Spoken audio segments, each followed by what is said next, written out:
terhadap karya itu bisa saya lindungi kekayaan intelektualnya. Namun saya tidak tahu ya, perlindungan kekayaan intelektual apa yang bisa saya lekatkan. Benchmark.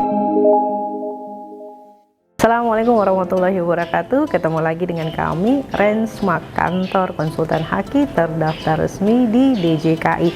Kami memiliki kantor pusat di kota Jakarta Selatan dan memiliki kantor cabang di kota Padang. Baik, kali ini kita akan membahas seputar kekayaan intelektual ya. Pertanyaan yang masuk ke Rensmark. Jadi ada yang bertanya, Ibu, saya mempunyai karya ya.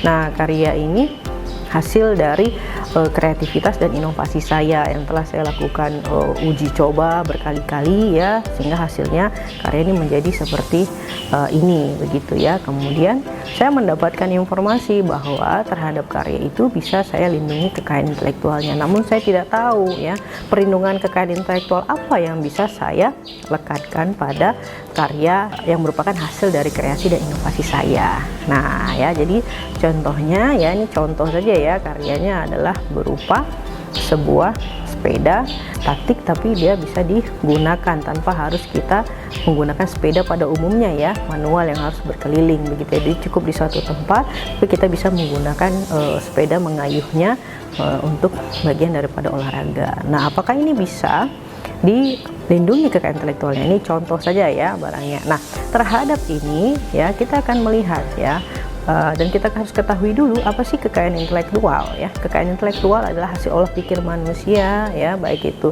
sistem, metode, proses yang menghasilkan suatu karya ya, menghasilkan suatu karya dengan inovasi dan kreativitas akal dan pikiran manusia tersebut yang bernilai ekonomis. Nah, kalau kita lihat sepeda ini ada nilai ekonomisnya yang memudahkan. Nah, kekayaan intelektual ya itu terdiri dari berbagai macam jenis. Nah, jenis itu dilihat dari apa? Dari objek yang ingin dilindungi ya, dari objek yang ingin kita lindungi ya. Pertama ada namanya karya hak cipta ya. Hak cipta itu apa? Hak untuk melindungi karya ilmu pengetahuan, seni dan sastra ya. Nah, ada juga merek. Apa itu merek? Tanda pengenal suatu barang atau jasa yang ditampilkan secara grafis ya, baik berupa logo, nama, kata, gambar atau kombinasi dua unsur atau lebih ya, suara, 3 dimensi atau hologram yang digunakan sebagai daya pembeda dalam kegiatan barang atau jasa, itu masuk ke merek ya. Ada juga paten ya. Paten ini berkaitan dengan invensi di bidang teknologi ya. Nah, paten ini adalah suatu karya yang berupa penemuan di bidang teknologi ya, apakah dia itu paten sederhana atau paten saja. Nah, paten ini harus memenuhi syarat patentabilitas ya. Invensi itu harus baru atau pengembangan dari yang sudah ada sebelumnya, memiliki langkah inventif ya, atau memiliki solusi teknis, fungsi teknis terhadap suatu persoalan yang tidak diduga oleh orang yang ahli di bidangnya dan dapat diterapkan di industri. Nah, itu masuknya ke paten atau paten sederhana. Ada lagi jenis hakinya adalah desain industri. Apa itu desain industri? Perlindungan terhadap tampilan luar suatu produk ataupun kemasan yang memiliki nilai estetis ya, kesan estetisnya ada ya. Nah, yang dilindungi itu apa dalam desainnya? Bentuk, konfigurasi, komposisi garis, komposisi warna atau kombinasi komposisi garis dan warna ya. Ada juga rahasia dagang, informasi yang bernilai ekonomis yang dijaga kerahasiaannya, yang digunakan dalam kegiatan barang atau jasa gitu ya. Nah, kita akan lihat sepeda ini ya, apakah bisa dilindungi dari jenis kekayaan intelektual yang tadi kita sebutkan. Nah, kalau kita lihat ya, invensinya adalah dari yang sepeda yang harus dikayuh ya, kita ikut berkeliling dalam saat itu, sekarang tidak perlu lagi dia diam, tapi kita tetap bisa bersepeda untuk mengeluarkan keringat. Nah, itu bisa saja masuknya ke dalam paten ya, paten atau paten sederhana ya, ada invensinya di situ. Tentu ini harus dilakukan penelusuran lagi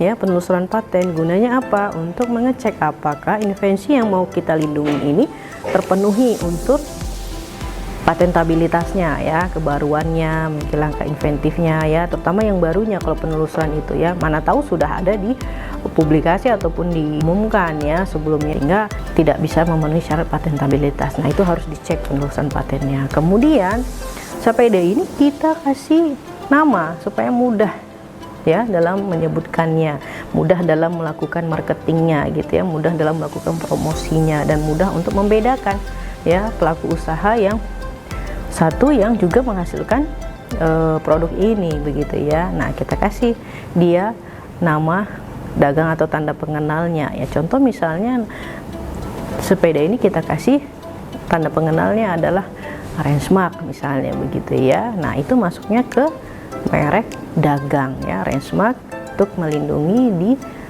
jenis sepeda statis begitu ya. Nah, selanjutnya kita akan lihat sepeda ini memiliki desain tampilan luar ya, desain tampilan luarnya ya.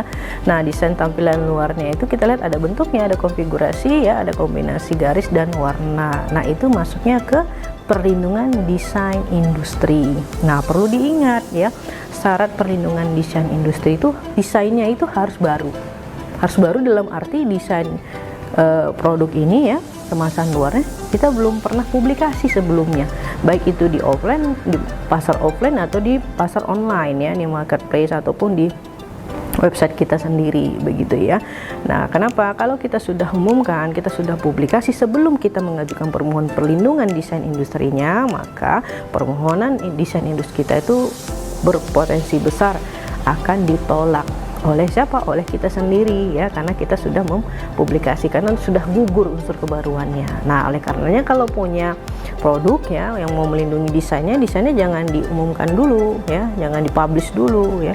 Ajukan dulu permohonan perlindungannya ke DJKI ya. Setelah nanti dapat bukti daftar permohonan desain industrinya, boleh setelah itu dipublikasi ya, karena dikatakan baru itu sejak tanggal kita ajukan dan sebelumnya itu belum pernah kita publikasi begitu ya. Itu hak desain industri. Nah, terhadap ini bisa lebih dari satu jenis kekayaan intelektual ya, ada paten, ada merek dagang, ada desain industri ya, kemudian hak cipta satu lagi. Nah, hak ciptanya apa? Ya bisa saja ini sepeda ada manual book ya, ada manual penggunaan, cara penggunaannya ya, karena kan ada digitalnya juga ya. Nah, ini bagaimana cara penggunaannya itu biasanya kan di dalam suatu produk itu ada manual penggunaan dari suatu produk itu begitu. Nah, manual penggunaan itu bisa masuk perlindungan kepada hak cipta ya, cipta atas manual penggunaan suatu produk ya begitu.